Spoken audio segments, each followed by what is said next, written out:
We're here to talk about the vexed subject of body language and how to read it. Now, learning to read body language will help you win friends, influence people. It will make you a better negotiator, counsellor, coach, therapist, father, husband, wife, and you name it.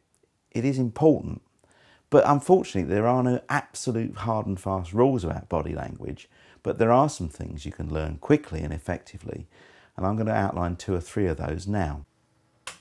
In the world of body languages, differences matter more than absolutes. There are some stereotypes that do apply, but it can be a mistake to assume they apply all the time. For example, there is the old one of sitting like this, which is supposed to mean that you're closed. It could also mean, of course, that you're cold. And I know many people that actually say it doesn't mean that for them. So be careful about using absolute stereotypes. However, differences do matter a great deal. If you're talking to someone and they're sitting talking at a fairly slow pace, fairly relaxed, not moving about much, and suddenly you say something to them and they start doing this, then perhaps you've had an impact upon them that you hadn't realised. Providing you spot that, then of course you can actually read into that something has happened, there has been some change involved. Things you can do to really actually read people's body language: watch them carefully. And a great way to do this is to watch people that aren't noticing that you're studying them in bars and restaurants. Look at people that are getting on really well together. They'll often be a mirror image of each other.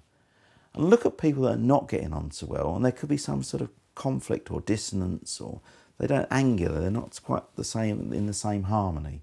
So start to learn body language by watching others is a great way to do it. While you're queuing in a supermarket works just fine for me. Secondly, listen to what is said and how it's said. A lot of body language is about how we use our voice rather than our body, the tone and the tempo of the voice. If I said to someone, "I'm not angry," you'd get a different message perhaps. Whereas if you said, "I'm really excited about this," then perhaps you're giving away quite a lot of information about the fact you're not so excited, even though I've exaggerated a little bit to make the point.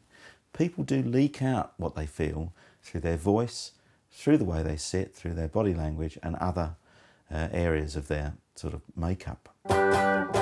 So to conclude, how to read people's body language: notice differences more than absolutes. And don't fall into the trap of thinking that this means I'm closed all the time. It may do, but just keep tracking differences. Notice what people say and what they don't say.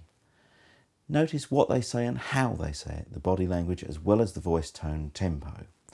I wish you every success in spotting body language in pubs, bars and supermarkets.